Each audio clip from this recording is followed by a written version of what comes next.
Presidente Trump. Queremos hablar de este conflicto, para eso estamos con Guido Larsson, analista internacional de la Universidad del Desarrollo, a quien como siempre agradecemos por acompañarnos. Guido, ¿cómo te va? Buen día. Buen día, Gonzalo. Un gusto nuevamente hablar contigo. Igualmente, ¿sabes qué? Hay harta información al respecto que ir desmenuzando. Se dice que por parte de algunos medios de prestigio estadounidenses que habría fecha. Se habla de fin de mes, del 28 de febrero, que se habría dado un plazo por parte de la Casa Blanca para que Irán se allane a la negociación. Otros, como el Washington Post, dicen que esto se iniciaría en las próximas horas, que sería un ataque con formato guerra, no una intervención tan acotada como en el caso de Venezuela, que sería fragmentada en oleadas de ataque para ir presionando a Irán a que acepte las condiciones de desarme, término de la explotación del uranio, enriquecimiento, en fin. ¿Cómo lo ves y qué tan cerca se está de esa guerra? Sí, lo veo con enorme preocupación, Gonzalo. Creo que el periodo estival, al menos para el caso chileno, nos ha disociado de esta temática internacional tan importante, pero creo que estamos un tanto a puertas de un nuevo conflicto en la región de Medio Oriente. Si tú me preguntas hoy día, creo que es más probable una guerra que la mantención de las negociaciones. Si uno va a la información de prensa en ese sentido, es claro de que ha habido muchos problemas para tratar de llegar a acuerdo. La posición iraní es que están dispuestos a negociar la imposibilidad de alcanzar el uso militar de la tecnología nuclear, pero en ningún caso a renunciar al elemento nuclear como un aspecto energético, por ejemplo. Y si a eso se suma las peticiones que ha hecho de manera bastante abierta el gobierno de Israel, de que acá el tema no es solamente un asunto de orden de tecnología nuclear, sino fundamentalmente la naturaleza del régimen y la capacidad militar iraní que va más allá del tema nuclear, ¿no es cierto?, sino que tiene que ver con su capacidad balística. Nos encontramos básicamente con unas peticiones que hacen que para Irán sea imposible de aceptar y por ende entonces de que todo este intento de negociación sea más bien de orden performativo y de que posiblemente para Washington al menos ya haya una decisión tomada. Hoy día estamos observando de que hay una acumulación de activos militares norteamericanos en la zona a tal nivel que es superior a aquel que hubo, perdón, es superior a todo aquel que ha habido desde el año 2003, ¿vale? Estamos diciendo de que hay una acumulación militar más grande que la que ha habido en más de 20 años, Gonzalo. Entonces eso creo yo que manifiesta o señaliza una intención militar. Ahora, respecto de lo que tú decías al inicio, ¿cuándo esta va a ocurrir? Si es que va a ocurrir, creo que hay que tomar en atención una cosa importante que va a ocurrir la próxima semana, que es el mensaje de la Unión, ¿no? El 24 de febrero es el mensaje de la Unión de Donald Trump, y por ende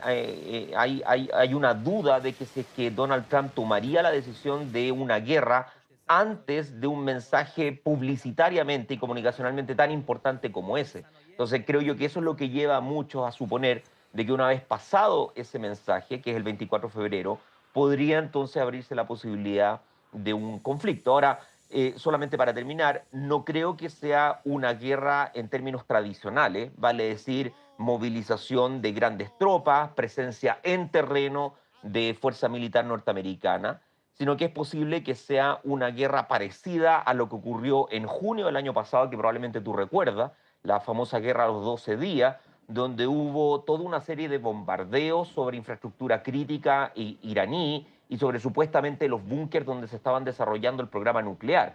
Probablemente debiéramos observar algo similar, quizás más ampliado que eso, pero hasta el momento Trump no ha dado señales de que tenga interés de invadir el país, de poner tropas en terreno, pero obviamente nadie puede garantizar de que una vez iniciados los bombardeos, el asunto pierda el control y se desarrolle un conflicto de magnitudes superiores a la que vimos el año pasado.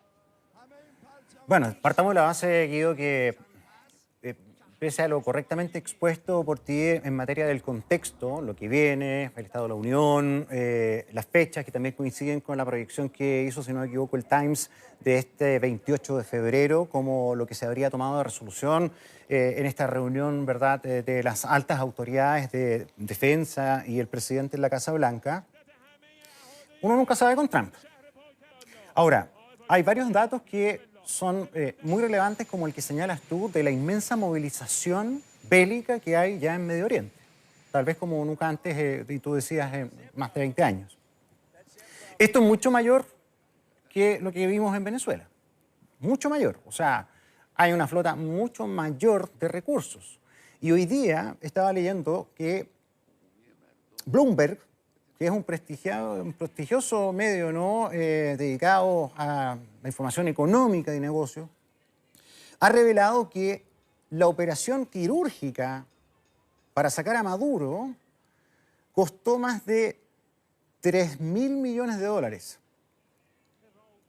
3.000 millones de dólares, o más, no sé si 3.000 o 30.000, pero es una porrada de plata. ¿Cuánto costaría esta? Porque ya toda esta movilización para allá tiene un tremendo costo. ¿Y cómo le pone nota, cómo percibe también el público interno de Estados Unidos estas decisiones de Donald Trump con ese nivel de gasto? Lo pregunto porque yo me imagino que si Trump está avanzando en estas direcciones, es porque su cálculo es que le va a beneficiar de cara a próximas elecciones. ¿Cómo lo ves tú? Sí, son varias cosas las que están ahí en el comentario, Gonzalo. Tal vez lo primero es que la opinión pública estadounidense se opone y se ha opuesto a una intervención militar en Irán desde el año pasado, digamos. Hoy día las últimas encuestas oscilan entre un 70 a un 80% de cuestionamiento de una intervención militar. Y por eso la expresión intervención militar es moldeable desde el punto de vista de los tomadores de decisiones políticos. Donald Trump, J.D. Vance y algunos otros del círculo cercano al gobierno trumpista han manifestado de que por ahora no tienen interés de intervenir territorialmente, ¿no es cierto?, en terreno en Irán, y por eso hablan más bien de ataques selectivos, bombardeos selectivos por el aire. Ahora, eso pareciera ser contradictorio con lo que tú correctamente anticipabas, ¿no es cierto? ¿Por qué? Si solamente va a ser un bombardeo selectivo, hay tal cantidad o tal magnitud de acumulación de recursos militares en la zona. Y esto creo yo que responde básicamente a dos cálculos. El primero de ellos es que creo que Washington entiende que la respuesta iraní va a ser distinta de la que ocurrió en junio. En junio lo que observamos fue bombardeos sobre Israel, y tú recordarás también bombardeos sobre Qatar, pero fue un bombardeo que más encima Irán anticipó, ¿no es cierto? Literalmente dijo, mira, vamos a bombardear Qatar, ojo, estamos bombardeando Qatar, de manera tal de no escalar el conflicto.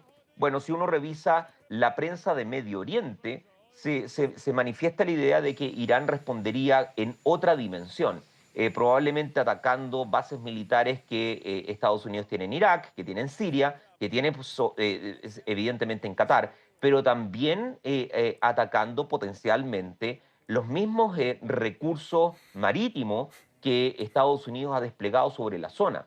Y por ende, una respuesta a aquello es saturar, por así decir, ese espacio de forma tal de inhibir la respuesta iraní a partir de sistemas antiaéreos. Entonces, la acumulación no es simplemente la señalización de intentar atacar Irán, sino intentar defender los recursos que Estados Unidos tiene en la zona y proteger de manera conjunta a su aliado Israel.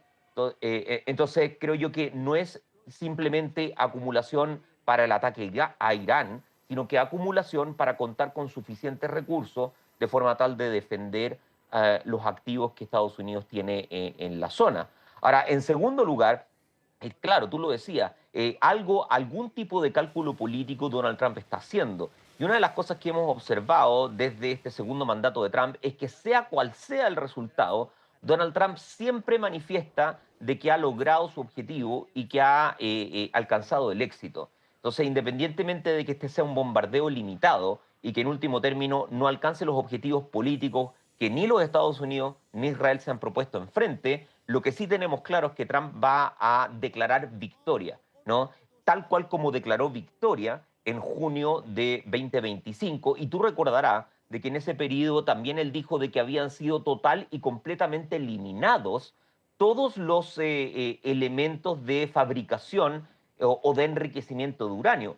pero pareciera ser de que con los datos que tenemos hoy día, eso no fue real y esa es una de las razones por las cuales se está pensando en atacar nuevamente. Ahora, el gran problema, obviamente, tiene que ver con el hecho de que, así como han habido casos en la historia, donde se ha manifestado de que en un par de semanas el ejercicio militar terminará. Yo recuerdo, por ejemplo, que en la guerra de Yugoslavia y particularmente la guerra de Serbia, se le dijo en su momento a Bill Clinton que los bombardeos iban a durar entre 3 a 5 días y máximo una semana, y terminó resultando de que esa operación alcanzó los 78 días.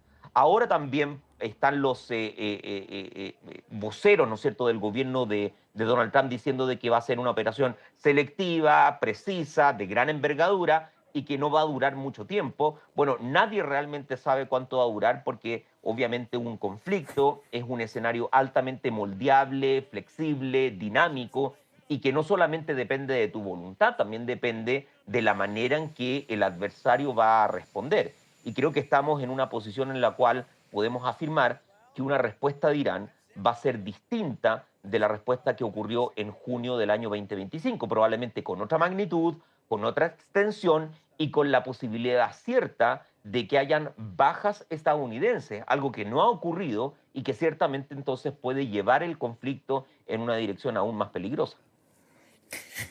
Sí, a ver, hay varios síntomas que hacen dudar. Me parece súper relevante lo que planteaste al inicio de tu preocupación alta respecto a esta gran posibilidad de la guerra.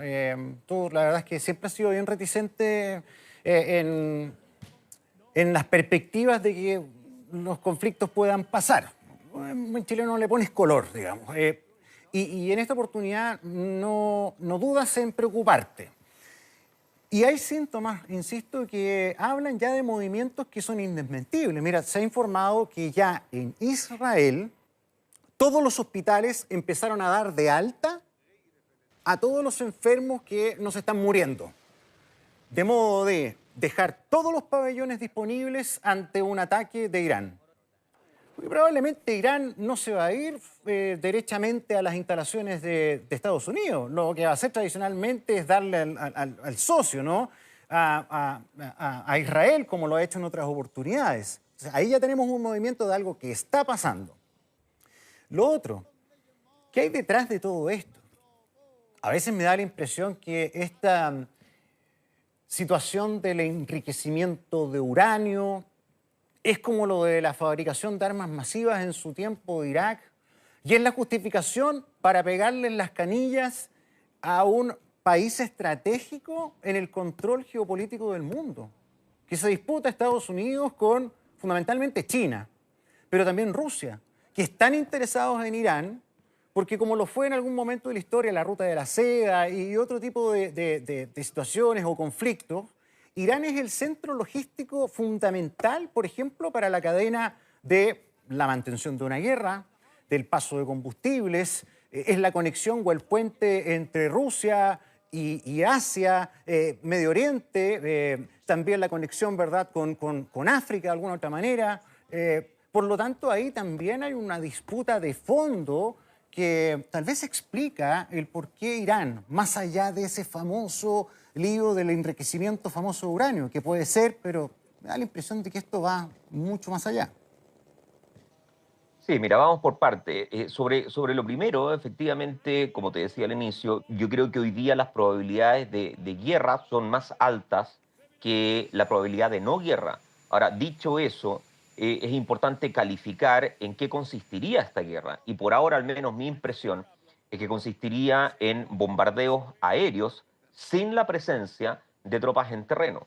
Yo creo que Donald Trump y Washington entienden perfectamente de que un escenario de ese tipo, vale decir, activos norteamericanos en terreno iraní, transformarían el escenario en uno absolutamente incontrolable y con consecuencias imprevisibles. Estamos hablando de que Irán no es Irak, tampoco es Siria, estamos hablando de una sociedad organizada que lleva mucho tiempo, ¿no es cierto?, con los mismos liderazgos en el poder, tiene 92 millones de habitantes, es un terreno escabroso, se movería rápidamente la guerra a uno de carácter asimétrico, y si ya Estados Unidos estuvo 20 años en Afganistán, un país totalmente distinto, muy pobre, sin recursos, Bueno, nadie realmente quiere o está dispuesto a imaginar qué implicaría una guerra en Irán, porque como tú también decías en la segunda parte del comentario, efectivamente es una guerra que involucra más intereses que los solo norteamericanos, involucra potencialmente intereses mundiales, particularmente por la relevancia estratégica que tiene el estrecho de Hormuz,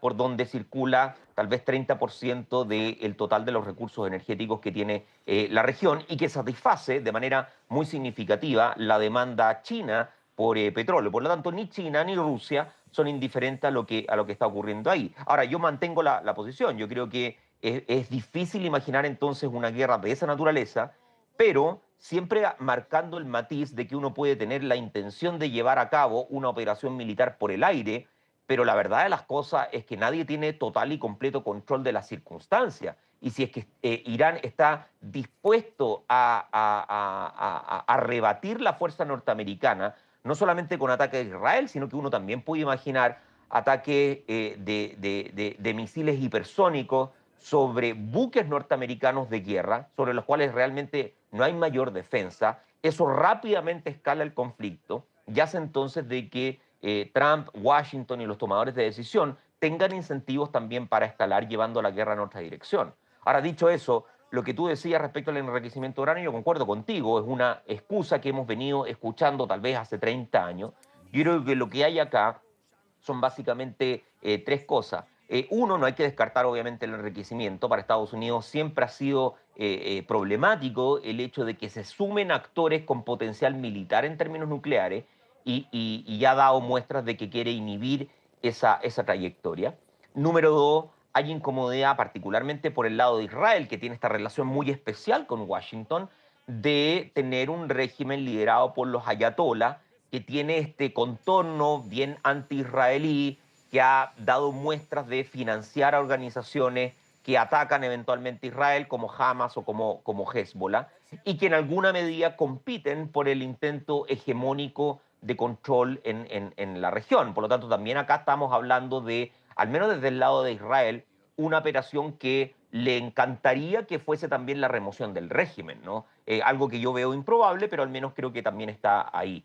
Y tal vez lo tercero tiene que ver con lo que tú decías al final, ¿no es cierto? Un Irán que está justo al medio en la zona de Medio Oriente, que controla el estrecho de Hormuz, que tiene recursos naturales, que sirve de conexión natural hacia el Cáucaso y eventualmente hacia Rusia, y que en alguna medida inhibe la posibilidad de que Washington tenga el control de la situación política en Medio Oriente, porque Washington hoy día es aliado de Arabia Saudita, de Qatar, de Kuwait, tiene control meridiano de Irak y ha logrado posicionar sus propios activos en Siria, de forma tal de que los asuntos sirios también pasen en alguna medida por Washington. Pero en ese tablero obviamente falta Irán, y es quien ha sido reacio a estar subordinado a los intereses de los Estados Unidos, y yo creo con un cierto grado de razón. Ahora, tal vez para finalizar, el gran problema de esto, Gonzalo, es que todas las iteraciones de tensión y de conflicto que han habido entre los Estados Unidos e Irán, paradójicamente traen el resultado de que Irán refuerce sus intentos de militarizar su programa nuclear, porque obviamente entienden de que el único desincentivo posible para estar constantemente siendo atacado es la adquisición de un arma nuclear. Entonces, te das cuenta de la paradoja, ¿no? Estados Unidos ataca para inhibir el programa nuclear de Irán, pero paradójicamente ese ataque refuerza los intentos iraníes para conseguir un arma nuclear, porque observan de que sería el único elemento que inhibiría estos ataques consecutivos por parte de los Estados Unidos, Israel y también sus aliados. No, toda la razón, toda la razón. Ahí se da un resultado inversamente proporcional. Si es que sí, sí, aplica el término, ¿no? Guido, insisto, yo creo que acá, de nuevo, todo apunta a que este es un nuevo reflejo de la guerra entre las dos principales potencias. Es Estados Unidos y China. No se pegan ni se van a pegar directamente, pero lo que estamos viendo, sobre todo en el último par de años, con cada vez más patentes, sobre todo con el gobierno de Trump, es que los golpes van, sobre todo de Estados Unidos, para allá, a los aliados, a los que son proveedores de los combustibles, de las cadenas logísticas para el bloque ruso-chino. Estaba leyendo que China invierte en Irán 400 mil millones de dólares. Así estratégico para China es Irán. Rusia recibe de Irán material que le ha permitido sostener esta larga guerra con Ucrania. Drones iraníes, eso está comprobado. Cuando caen los restos, se dice, ¿no? Casi made in Irán. Hay señales, son iraníes. Entonces, volvemos al fondo. Estados Unidos, China, o me equivoco. No, yo creo que hay un punto ahí. Efectivamente, si uno revisa geográficamente la zona, uno se da cuenta de que esa zona particular, ¿no es cierto? Irán y el Estrecho de Hormuz conecta con el espacio geográfico del Indo-Pacífico, que es para muchos analistas donde realmente se va a dar la competencia futura por la hegemonía del poder político mundial. Y China ha hecho muchos esfuerzos por intentar conectar ambos espacios. Por un lado, a partir de diplomacia coercitiva o diplomacia de la deuda, a veces se le denomina también, y dos, a partir de la construcción de esta nueva ruta de la seda, tanto por mar como por tierra. Entonces, China tiene control, por ejemplo, el puerto de Gwar en Pakistán, que es un punto intermedio hacia la zona del Golfo Pérsico o Golfo Arábigo, como lo quieran denominar.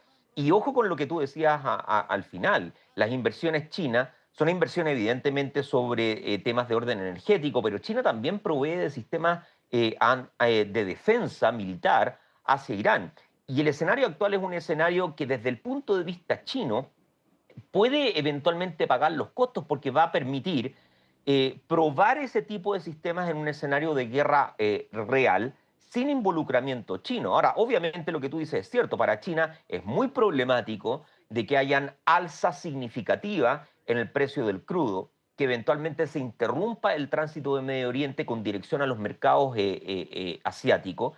Pero creo que la estrategia china es una estrategia más de mediano y largo plazo, entendiendo que están dispuestos, o que pueden al menos, estar sometidos a este tipo de fluctuaciones durante un periodo limitado de tiempo, porque desde el punto de vista de la geoestrategia de China, todo este tipo de conflicto también desgasta a los Estados Unidos, desgasta a la imagen que Estados Unidos tiene sobre el mundo. De hecho, tú puedes, creo yo, concordar conmigo de que hoy día una nueva guerra en Medio Oriente liderada por los Estados Unidos solamente es costo desde el punto de vista de la imagen pública norteamericana, porque no han logrado realmente vender esta guerra como una guerra legítima. En alguna medida sí lo hicieron en el año 2003, a pesar de que después todo el mundo supo de que las excusas que habían presentado en el marco del Consejo de Seguridad de Naciones Unidas eran excusas falsas, de que el Irak de Hussein no poseía armas de destrucción masiva, etcétera.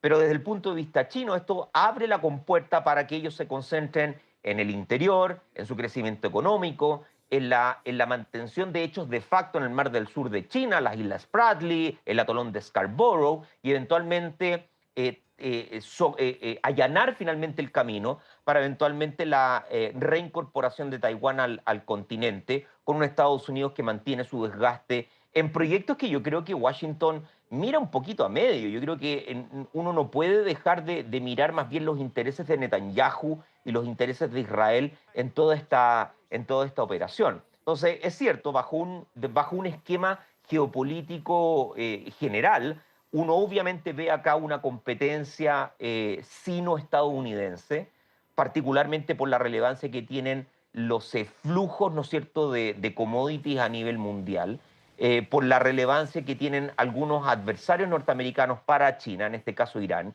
pero también en una matriz compleja, donde creo yo que China no es que se oponga política o estratégicamente a este conflicto, obviamente retóricamente lo va a hacer porque sirve a los intereses chinos, pero también como uno que desgasta a los Estados Unidos, permite probar sistemas chinos de defensa, permite aislar a la opinión pública mundial con relación a Washington y favorecer, por ende, los intereses chinos, hacer de que, dado que el interés está hoy día situado en Medio Oriente, seguir con sus operaciones de facto en el Mar del Sur de China, etcétera. Pero creo yo que volvemos un poco a lo que hablábamos al inicio. Es una situación muy complicada involucra muchos actores, la situación se puede salir de control fácilmente y por ende lo que va a ocurrir en la próxima semana es clave para tratar de avisorar cómo se viene, creo yo, la trayectoria geopolítica mundial con el comienzo de este año 2026, Gonzalo. No, de todas maneras.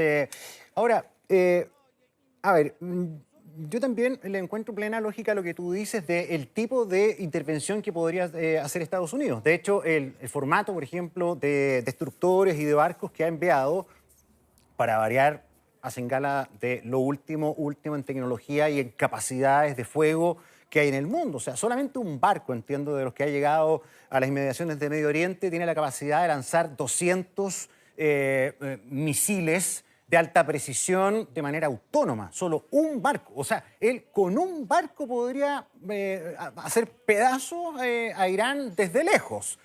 A ese nivel, que no ocuparon ese buque para Venezuela. O sea, el objetivo en Venezuela nunca fue eso, nunca fue bombardear a ese nivel Venezuela. En este caso llevan ese barco y varios más, además de los típicos portaaviones gigantes y una cantidad de aeronaves impresionante. Lo otro, unos dicen, esta guerra va a ser breve, quirúrgica, y tal vez lo pudo decir Trump con lo que iba a hacer en Venezuela, que nunca habló de guerra, sino una intervención. Y así fue, breve, quirúrgica, pero Venezuela no es Irán. Y a veces se puede decir esto va a ser de tal manera y no se sabe cómo termina ni cuándo. Lo mismo dijo Rusia con Ucrania. Esto va a terminar en un mes. Y yo creo que todos pensamos, esta cuestión va a ser breve y mira, todavía no termina. Entonces, tenemos eso también. Esto es impredecible. Y lo otro, a ver, yo creo que Donald Trump hay que ver cómo se valoran las cosas que está haciendo, sobre todo por la sociedad norteamericana, en la suma y en la resta y en la dimensión del corto plazo mirando atrás lo que hizo. Trump tiene un estilo que no es romántico. Es una persona que es pensamiento hablado. No se preocupa de las formas ni decora sus ideas. Es pragmático, como es el espíritu finalmente del mundo anglosajón, a diferencia del mundo latino. Pam, pam, vino, vino. Pero él es a rajatabla así. Pero mira, desarma el régimen de Maduro. Uno dirá, ya, pero es Venezuela. Ya, pues, pero ahí tiene 50 millones de barriles de petróleo que ya están mirando a las costas de Estados Unidos, a Houston, y se está haciendo, ¿verdad?, de la industria petrolera de Venezuela, reactivando la producción. Uno, checa. Tiene objetivos que son más culturales, históricos e ideológicos, tal vez, como el control de Cuba y su régimen, que Cuba ya está medio a morir saltando, o sea, tan estratégico ya no es hace mucho tiempo. Pero tendrá una situación más bien performativa y tal. Pero ¿qué pasa si le va bien y controla Irán, más allá de dar el gusto a Israel? Resulta que si controla Irán y desmantela el régimen iraní, bueno, le saca de las manos el control, le saca de las manos la fuerza y el potencial o la musculatura a Rusia, puede también ahí colateralmente terminar con ese conflicto con Ucrania, y le pega también a China en esta competencia geoestratégica a nivel mundial. Y a lo mejor los estadounidenses van a decir, sí, mira la forma, mira el gasto, pero oye, la está haciendo, la hizo. Lo dice feo, pero está logrando objetivos que tal vez para Estados Unidos y los estadounidenses son positivos. Sí, mira, respecto de la hipótesis del control de Estados Unidos de Irán, quizás el matiz que yo haría sería hacerme la pregunta de qué implica controlar Irán y cómo se llega a un escenario de ese tipo. Es decir, cómo Estados Unidos podría llegar a controlar Irán, qué recursos necesita, qué operación debe realizar para aquello, etcétera. Y una cosa que es importante insistir, Gonzalo, en ello, es que no hay ejemplos en la historia donde el dominio aéreo permita el control de un Estado o de una sociedad. Entonces uno puede imaginar de que Estados Unidos bombardea hasta la prehistoria a Irán, pero si no tiene tropas en terreno, si no articula una burocracia para el control, una vez más, de 92 millones de personas, si esas personas no observan con legitimidad cualesquiera que sea el sistema que reemplace al sistema de los ayatolás, la verdad de las cosas es que Estados Unidos se vería envuelto en algo parecido a lo que ya ocurrió en Afganistán, país de mucha menor envergadura, de muchos menores recursos, de menor historia, y que finalmente drena los recursos norteamericanos por más de 20 años y donde nunca Estados Unidos logró realmente el control del país. Entonces, claro, uno puede tratar de pensar en que si Estados Unidos lograse el control de Irán, logra efectivamente una victoria estratégica enorme. Pero la duda que tengo yo es que el paso de la intención al objetivo sea realmente viable. De partida porque estamos hablando de centenas de miles de tropas que Estados Unidos requeriría, algo que no tiene hoy día en la zona. Requeriría probablemente de una alianza multilateral que le permita mantener una cadena logística permanente. Y ya hemos observado que los europeos, si bien políticamente aceptan lo que está diciendo Washington, son muy reticentes de abrir otro escenario de guerra cuando ya tienen el escenario ucraniano abierto. Esto también subestima la posibilidad de resistencia interna. Es cierto de que han habido mucha información de prensa, de crítica y cuestionamiento al ayatolá, pero lo cierto es que todo sistema, sea o no sea democrático, cuenta con apoyos internos. Claro. La Guardia Revolucionaria de Irán ha tenido todavía lealtad y compromiso permanente con ese régimen de gobierno y no se observa por ahora al menos de que las Fuerzas Armadas rápidamente vayan a cambiar de giro ideológico, como sí ocurrió, por ejemplo, con el régimen de Hussein, donde efectivamente las Fuerzas Armadas se vieron fragmentadas. Entonces creo yo que la cantidad de recursos, de dinero, de tiempo, de logística, de armamento, de sofisticación de la operación para poder controlar Irán es tan grande que por eso yo tengo más bien inhibición en imaginar un escenario de ese tipo y por eso me imagino más bien una operación parecida a la de junio del 2025, probablemente de mayor magnitud, Claro. que una como la que observamos el año 2003 o el año 2001 en Afganistán, porque realmente estamos hablando de otra dimensión, estamos en otro escenario con un país del tamaño que tiene Irán, de la población que tiene Irán, del grado de hegemonía interna que tiene y del control que tienen las Fuerzas Armadas sobre el país. Por eso veo improbable ese escenario. Pero claro, una vez más, haciendo un análisis viene específico sobre lo que se nos presenta, no puede descartarse a priori un escenario de ese tipo, pero todo va a depender de cómo se desarrollen los acontecimientos, creo yo.